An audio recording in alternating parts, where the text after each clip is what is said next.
everyone. Today we are going to perform an experiment, that is the verification of Kirchhoff's voltage law.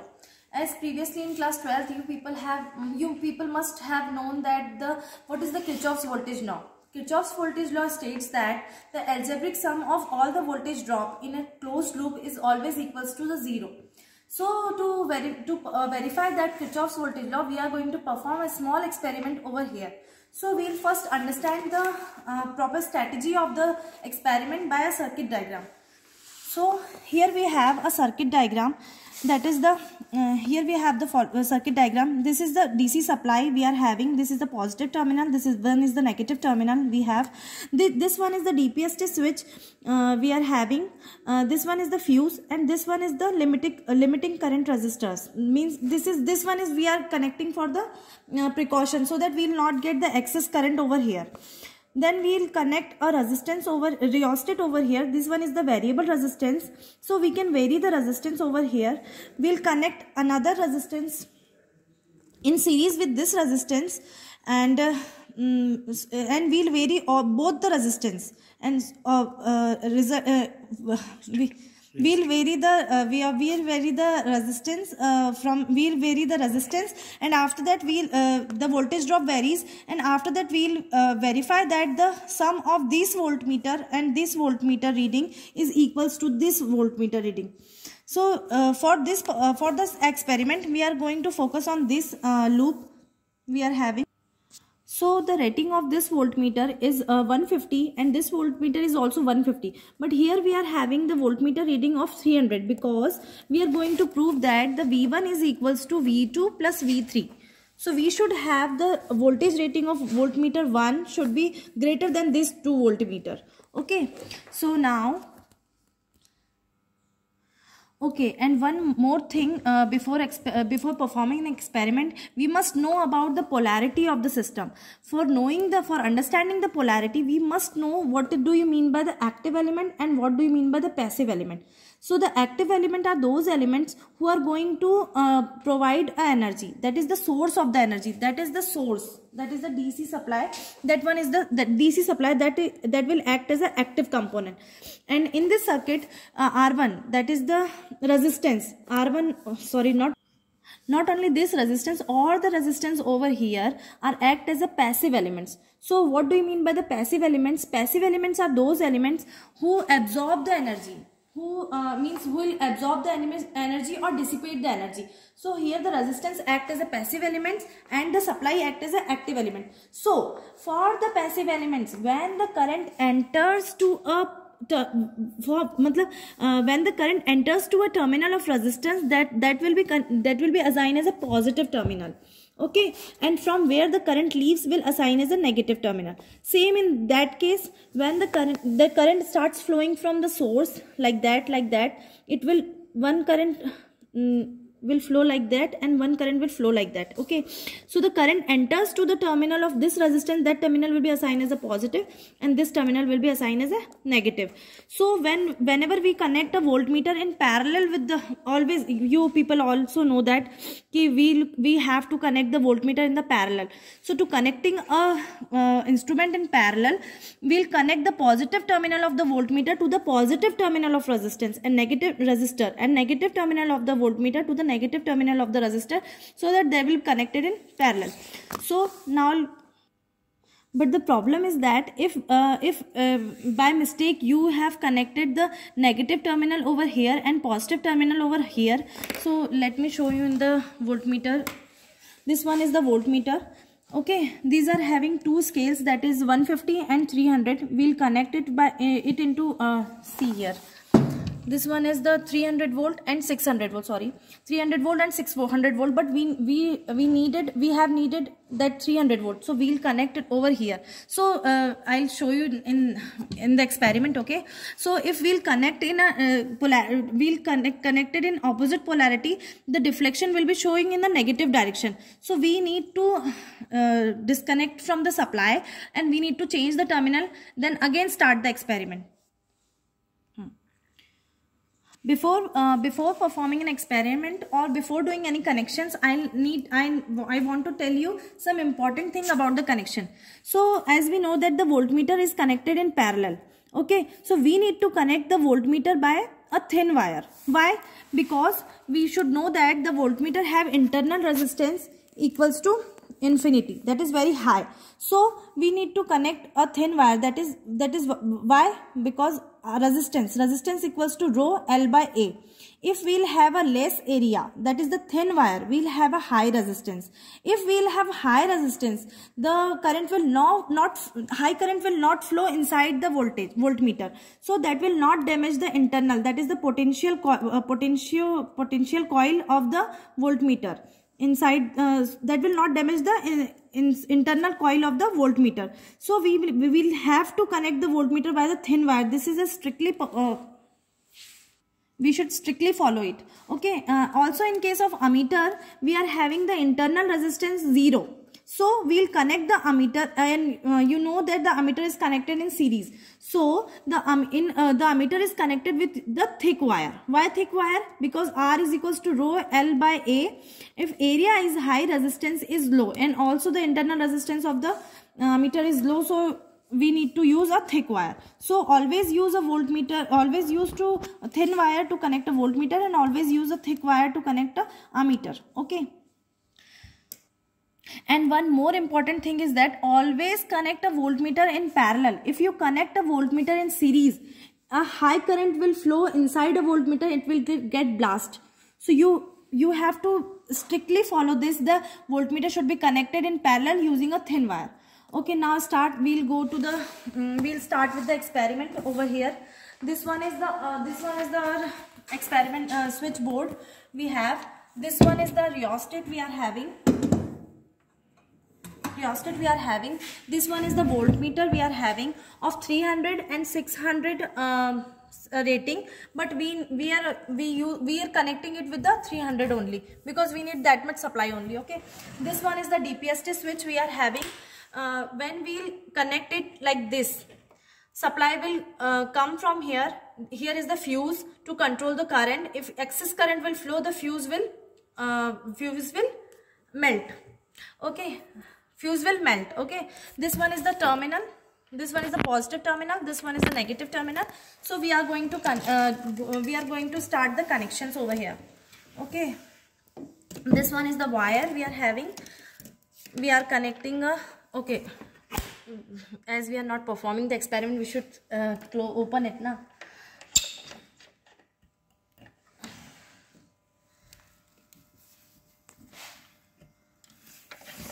Here we are going to connect. This one is the positive terminal of the. Always don't always connect your wires very tightly. Loose connection will produce a spark. This one is the positive terminal of the resistance. 50 ohm resistance we are using. Another wire we are taking.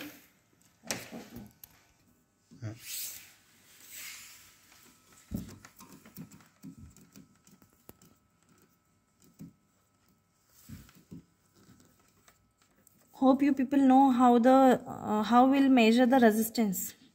See, from here the current comes, so this will assign as a positive terminal. Okay, the current will flow like this, and here the current will flow in the coil over here, then the current emit from this terminal. Okay, so the resistance value will be this full coil.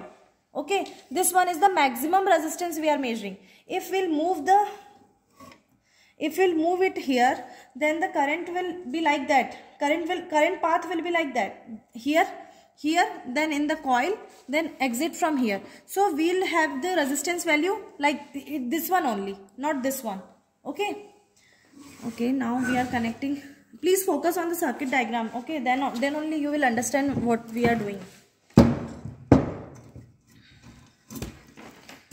Here we are connecting one more resistance in series with the that limiting resistance.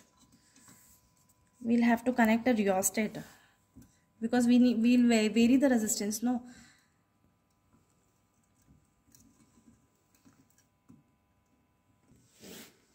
we are going to connect a voltmeter over here. As we all know that the voltmeter should be connected in parallel with the rheostat. So this one is the common terminal which is assigned as a positive terminal. This one is the as we need to measure up to 300 volts, so we'll connect here. If we need to measure up to 600 volt, we'll connect, we have to connect here. Okay, so I am using a thin wire. This one is the positive terminal of the resistance. As I told you, the current enters from here, so this one will be assigned as a positive terminal. Wait, this one will be the positive terminal. Focus on this circuit diagram. So we have connected supply, we have connected the positive terminal of resistance with the supply over here. This one is the connection. After that, we'll connect a negative supply of the resistance to the positive terminal of the resistance 2 here. See here, here we connected with the yellow wire. This one is the positive terminal of R2. Okay, so for connecting the voltmeter V1, we need either we connect with the negative terminal of resistance 1 with the positive terminal of V1, or we can connect the positive terminal of R2 with the positive terminal of V1. So here I am connecting the positive terminal of R2 with the positive terminal of V1.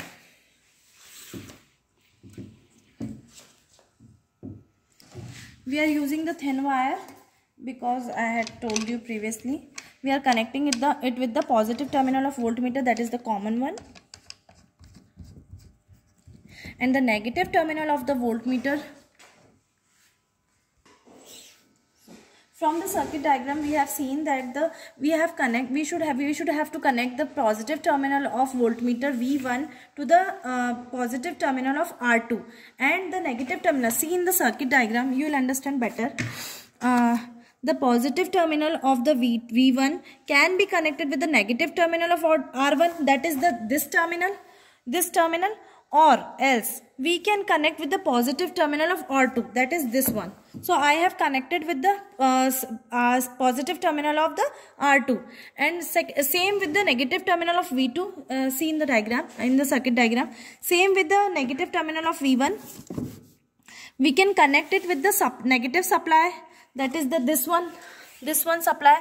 We can connect over here, or else we can connect with the negative terminal. This one is the positive terminal of R3 and this one is the negative terminal of R3.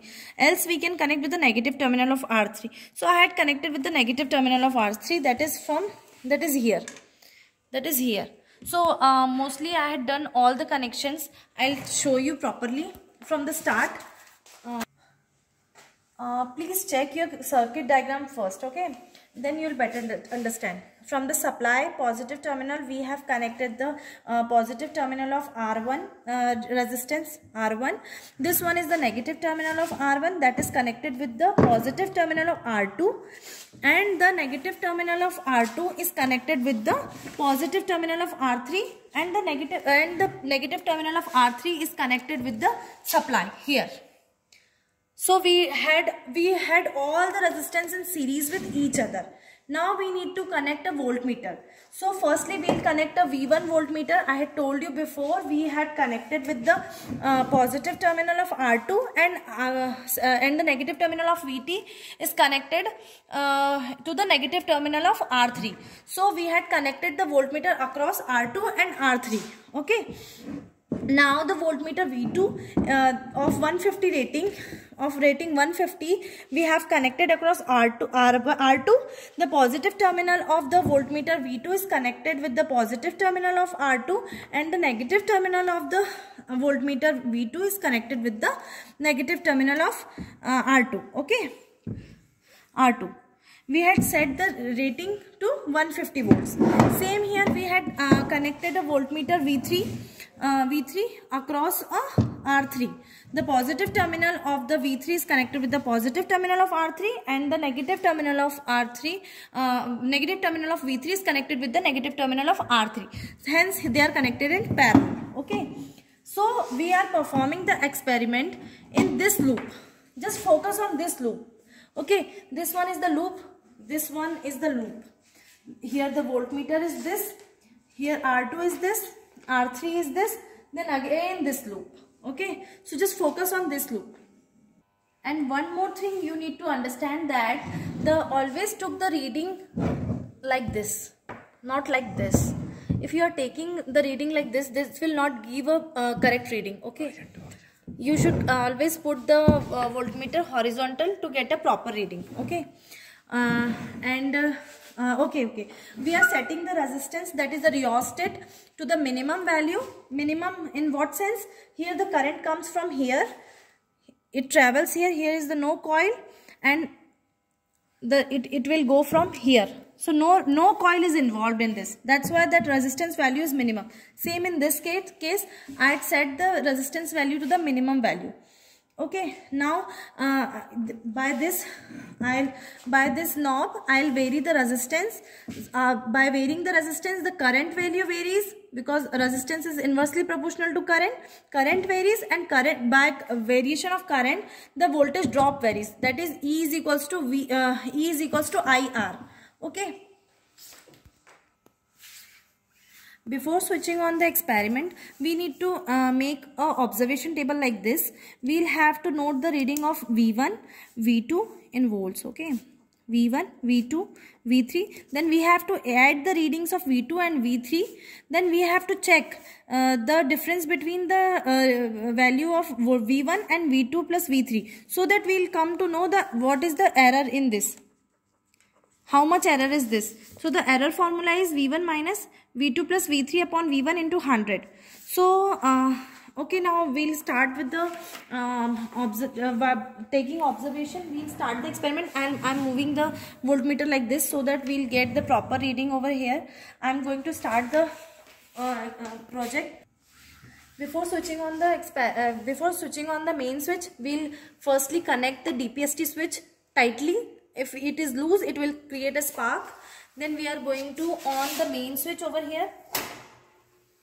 Okay, so that you can see that here V2 is showing no reading, V1 is also showing no reading, and V3 is also not showing any reading.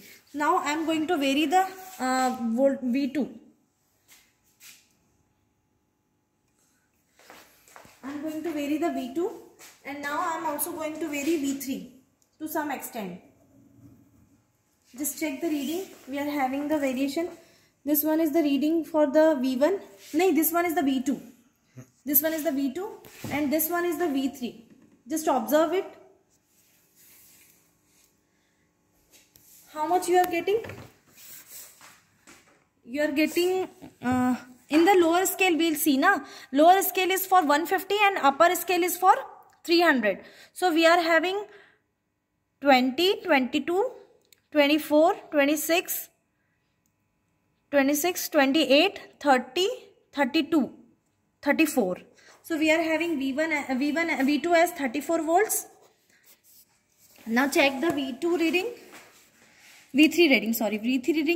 That is the 20, 22, 24, 26, 28, 30. 30 volts we are getting, and lastly we are going to get the V1 reading. So it will be around 40. So here we have the V1 as 64 volts. Okay, 64 volts we have V1, and V2 plus V3 is also 64. So here we will get 0 error.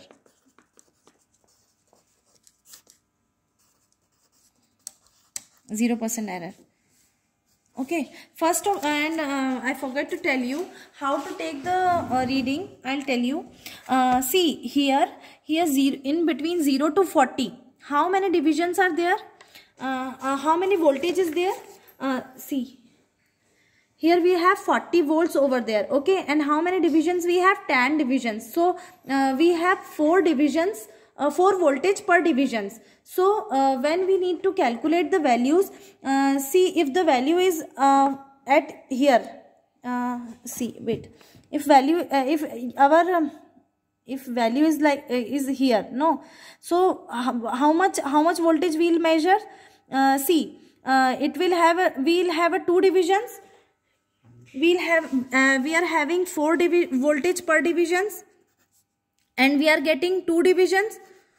So how much voltage we have? 4 volts. And after what volts? 40 volts.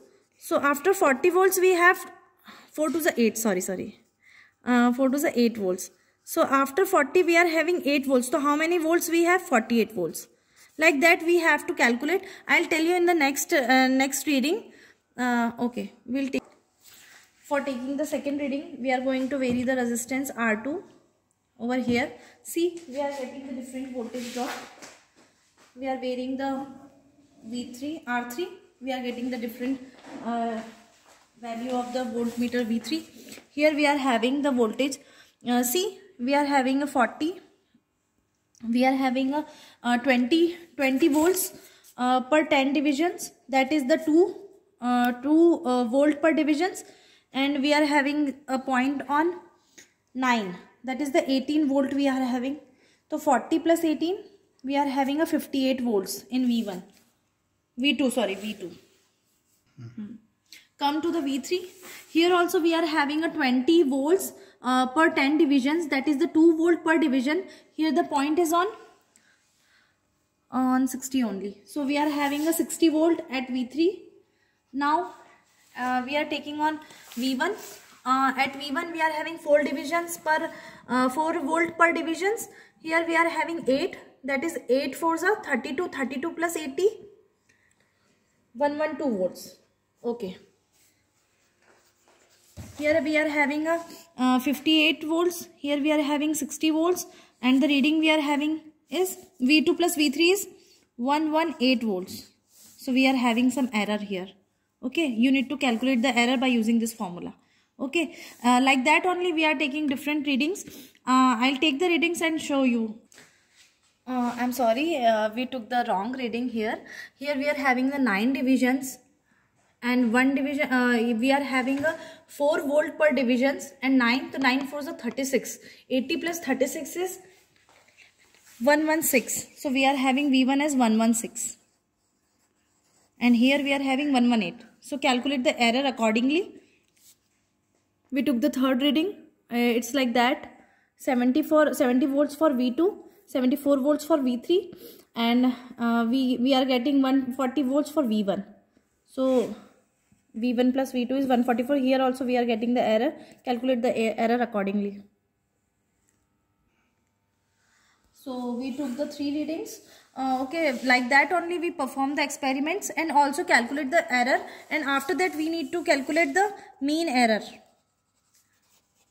Mean error is the sum of all the error, percentage error 1 plus error 2 plus error 3 upon 3 into 100, because we are taking 3 terms now.